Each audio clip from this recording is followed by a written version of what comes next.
Hello students, this is chapter 7 Ashoka the emperor who gave up war.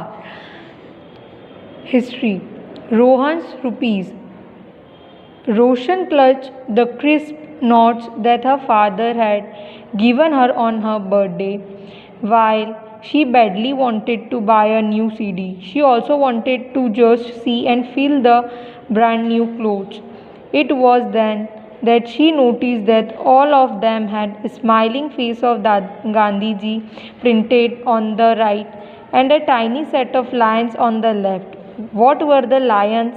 Therefore, she wondered. अब रोशन क्या होता है, उसका बर्थडे रहता है, उसे दादाजी बर्थडे पर एक नोट देते हैं, तो उस में क्यूरियोसिटी होती है कि मैं इस नोट से क्या क्या ख़रीद सकती हूँ, सीडी ले सकती हूँ या ब्रांड न्यू क्लोथ्स ले सकती हूँ।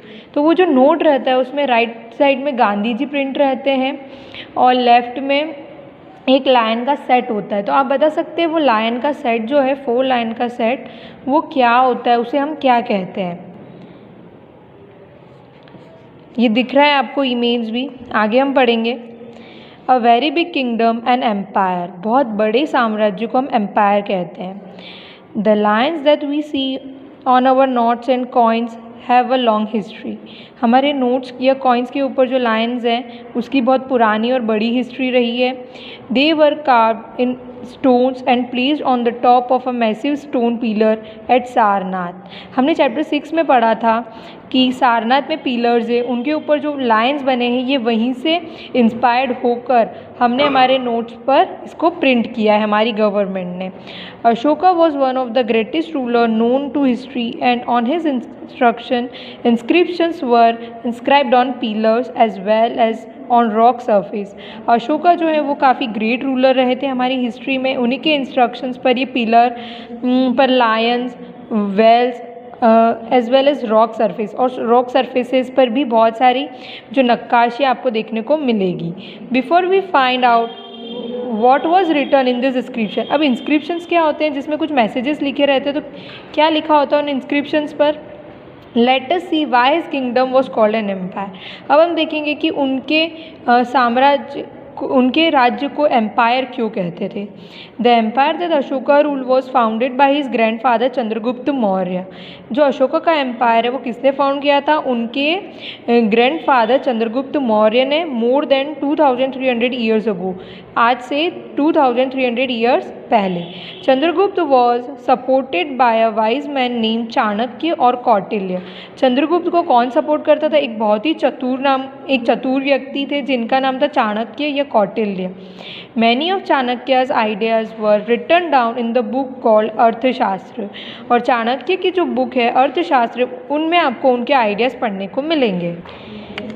There were several cities in the empire, this include the capital Pataliputra, Taxila and Ujjain. उनकी बहुत सारी सिटीज़ को उन्होंने अपना कैपिटल बना रखा था जिसके अंदर पाटलिपुत्रा, तक्षशिला और उज्जैन आते हैं। Takshashila was a gateway to the north west include central Asia, while Ujjain lay on the route from north to south India. Takshashila को हम कह सकते कि वो नॉर्थ वेस्ट जाने का पार्ट है और उज्जैन को नॉर्थ टू साउथ जाने का। Merchant officials and craft person probably lived in this cities, merchants यानी व्यापारी, ऑफिशियल्स यानी ऑफिस का काम करने वाले, जो भी राज्य के अंदर ऑफिसर्स जो भी कलेक्शन करते हैं टैक्स वगैरह का, और क्राफ्ट पर्सन जो कारीगर होते हैं, वो मेनली इन्हीं कैपिटल्स में रहते थे। In other areas there were villagers of farmers and herders, चरवाहे और फार्मर्स यानी किसान, ये जो होते हैं ये अलग अलग एरियाज़ में रहते थे, विलेज गांव में रहते थे। In some areas such as central India there were forest where people gather forest produce and hunted animal for food, और जो सेंट्रल इंडिया होता था वहाँ पर पहले लोग नहीं रहते थे, वहाँ पर फॉरेस्ट था, लोग इकट्ठा होकर वहाँ पर हंटिंग करते थे और जो फॉरेस्ट प्रोडक्ट्स है उन्हें कलेक्ट करते थे। People of different parts of the empire spoke different languages, और हर एम्पायर के लोग अलग अलग लैंग्वेज बोलते थे।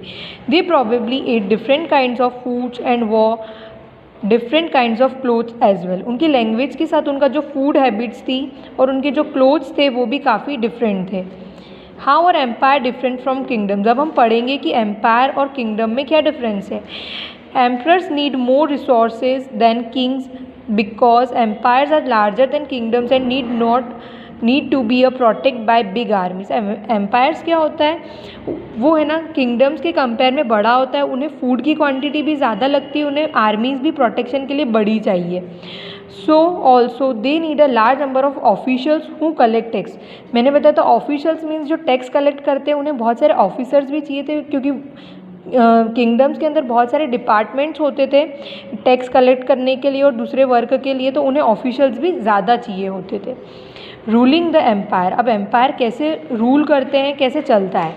एज ए एम्पायर वो 16 different parts were rule differently.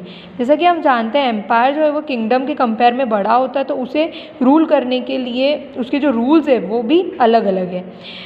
The area around Pataliputra was under the direct control of emperor. तो जो भी एरिया है पाटलिपुत्र के अराउंड वो एम्परर यानी हम कह सकते हैं राजा के कंट्रोल में होता है था। This meant that officials were appointed to collect tax from farmer, herders, craftsperson and traders who lived in villages and towns in the areas. Officials also punished those who disobey the rules orders। अब officials जो appoint किए हैं वो farmers, herders, craft person, इन सभी से क्या करते थे, टैक्स वसूल करते थे, और जो उनकी बातों का पालन नहीं करता था, डिसओबे करता था, वो उन्हें पनिश भी करते थे।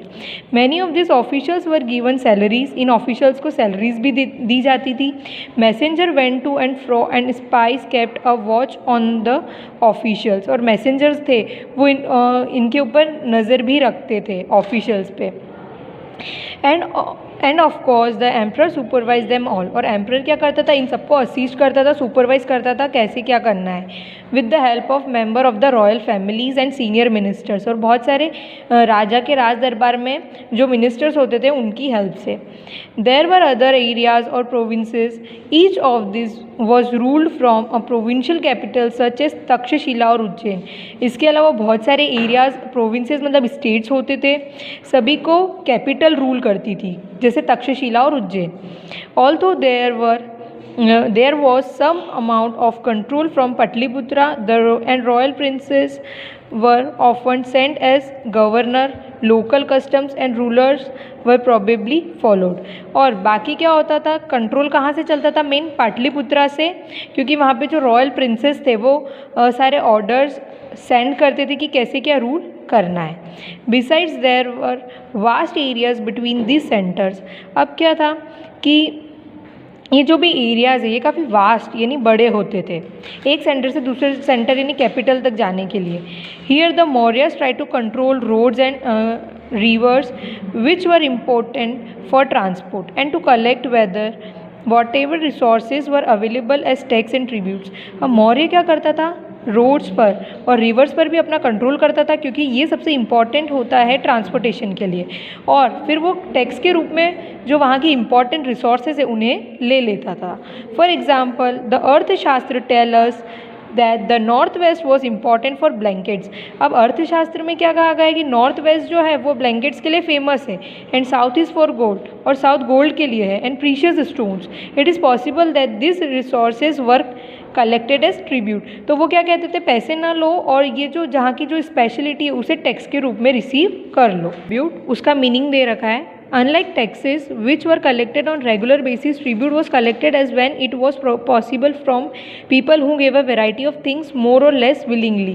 टैक्स क्या होता है, मनी के रूप में होता है, और ट्रिब्यूट का मीनिंग यहाँ पे बताया गया है कि आप मनी के उस कंपेयर में आप अगर वहाँ की जो फेमस चीज़ है वो देना चाहें तो आप दे सकते। विलिंगली इट मीन्स उनकी इच्छा से। There were also the forest region. People living in this area were more or less independent but may have been expected to provide elephant timber, honey and wax to the Mayuran officials.